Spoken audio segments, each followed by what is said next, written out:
That time I took on a huge writing project and nearly quit because it was too big. I couldn't handle it. Hey everybody, Braden Chase here, and I'm glad to be with you here today. Woo, sorry, that was hard. And I have kind of a funny story for today, but it has a good moral, I think, to a lot of how we do our businesses in entrepreneurship and particularly in marketing and the many things that we are trying to do each and every day.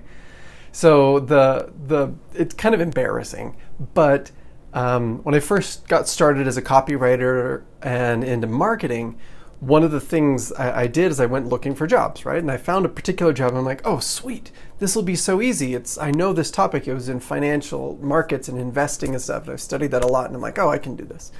So they send me the first article. I get through it. It's really easy. Sweet. Okay. They send me another one. This is really easy. Get it done. Sweet. Send it back. And then they send me this third one, and I'm like, what have I done? Oh my word. Like 5 hours into this 3,000 word project, I'm like, this is not okay. I'm not getting paid enough to do this. Hey, Derek, nice to see you.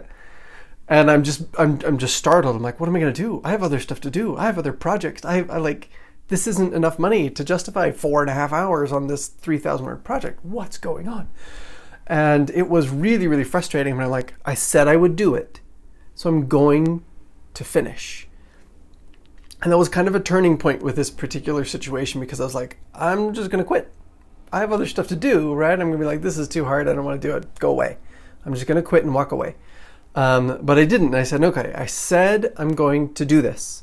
So I went and I finished it and I got it done. And it took me like another 3 hours, like an 8-hour day on a single article, which is ridiculous. Never do that. But I got it done.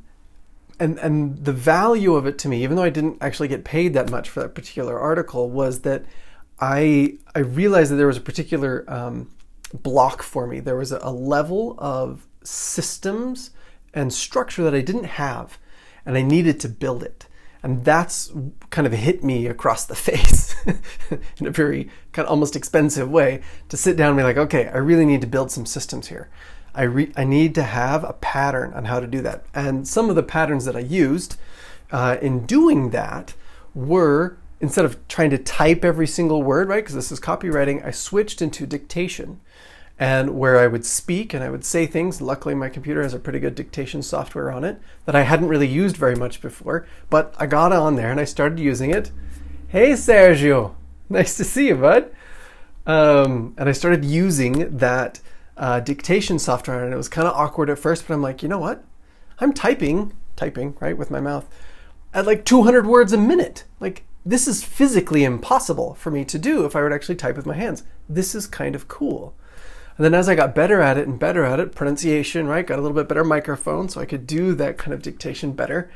I looked at it and I got faster and faster, and I needed to edit it less and less and less.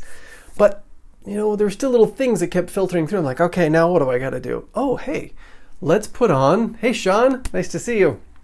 Let's use some Grammarly. So I would get the article and then I would do the dictation, right, to figure out what's going on. And then I'd put it into Grammarly. And then Grammarly has all these cool things inside of it. It's kind of expensive, right? But it's really, really helpful for writing. So it goes through all these Grammarly things. I'm like, okay. So I know I put it into Grammarly, and I go and I correct all the things in Grammarly, and I find all the errors in there, and I fix all those things, and it was great. Okay, new step, got it. But there's still some more steps. Now what am I going to do? I don't know. Let's put it into Google Drive. Okay, put it into Google Docs, so that the Google Docs spell checker look at it like, okay, I've fixed those things again. Okay, now what do I do? And this actually saved me a tremendous amount of time, and still does. I still follow these same processes with a lot of my articles. I'll get the article or I'll get the assignment, and then I look at it. I'm like, okay, this is what we're going to do, and I'll write it up, often with dictation because I can do that faster. Then I put it into Grammarly. Is Grammarly right? Are we okay? Good. All right. Grammarly, if you pay for it, has a plagiarism function on it, which is great as well. You can use that plagiarism function. Awesome. Then you can move over. I move it into Google Docs or into iCloud or into some other grammar checker, and I look at that.